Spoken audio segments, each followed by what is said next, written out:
Hi guys and welcome back to my channel. So today we are going to be taking a look at Call of Duty Advanced Warfare. We are going to be looking at some domination techniques. So I've been playing hardcore dom. If you want to play core dom, you may have to change some of your things within your class setup. But first let's take a look at my class setup. For the gun I have the KF5 submachine gun with 3 attachments using the primary gunfighter. I have the foregrip, the suppressor and the quick draw. Suppressor doesn't matter so much as I'm playing hardcore, less bullets, do more damage. Quick draw to get the gun up to sights as quickly as possible, and the foregrip to steady the gun a little when you have a lot of kick. Then below that we have the combat knife because I have no secondary weapon. You'll also see I'm running no score streaks. I'm using Tactician and Perk 1 Greed so that I can have an extra EXO ability and an extra Perk 1. I'm using EXO Hover and EXO Overclock, which give you extra speed, which you will find out why in a moment. And for my perks I have Lightweight, Overcharged, Peripherals and Blast Suppressor.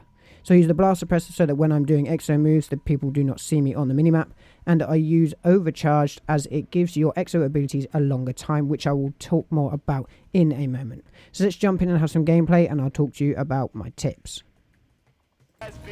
So these tips are relatively simple things that will help improve your domination gameplay a whole bunch. Before this game came out, I didn't particularly like domination on the other games. I absolutely love it on Advanced Warfare. So let's jump in and take a look at some tactics you can use to improve your domination win ratio. So the first one is do not try and rush B. A lot of the time, a lot of people will try and rush straight to B when the counter counts down because they think if they get B straight away, they can hold it for the game. That is not the case. It hardly ever happens unless you are incredibly good or lucky. So don't run for B. Pull back, capture your home base first and get a few kills in before you even think about B. The second tip is using the mixture of the EXO abilities I showed you a moment ago and my perks such as Lightweight and Overclock. That makes me incredibly nimble around the map, especially as I'm using a submachine gun. This gives me the ability to run from whichever base is mine, whether that's A to C or C to A, around the outskirts of the map very quickly, which enables me to go round from my base to their base before they've even had a chance to get to B.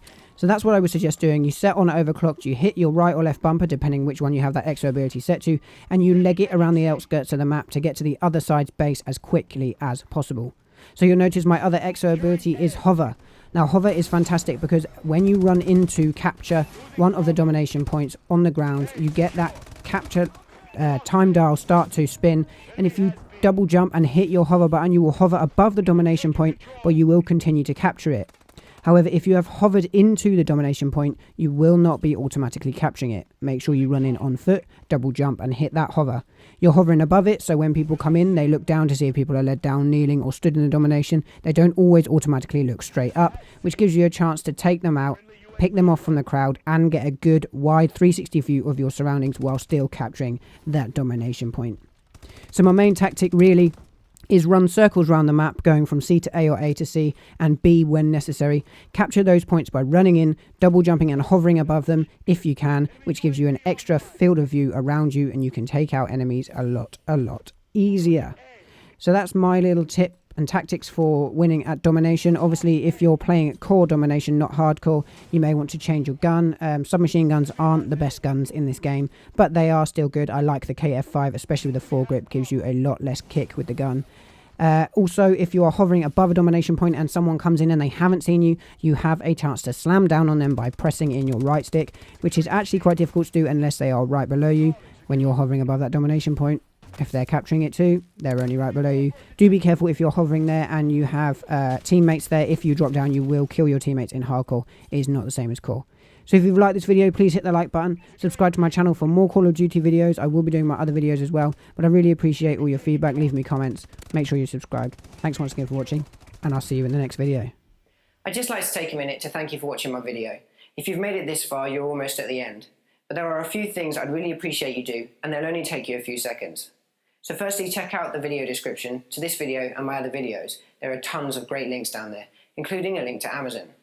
Now basically, if you use my Amazon link when you buy things through Amazon, it means I get a tiny commission based on your sale.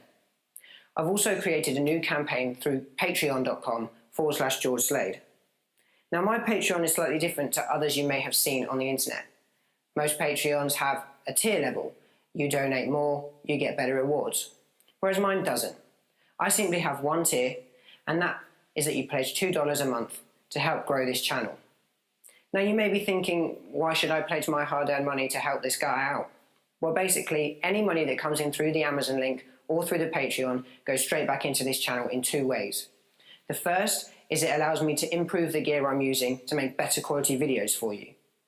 I can buy or I can rent things that I wouldn't normally afford just to bring extra quality to this channel. And two, it allows me to go out and buy things that I think you guys would want, which I can then give away on this channel.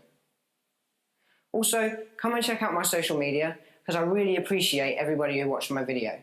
I have Twitter, Instagram, and Flickr, and you can see some more of my stuff on there. Again, thank you so much for watching my videos. Seeing the views, the subscribers, and the comments go up, and replying and interacting with you guys is absolutely fantastic, so I really appreciate it.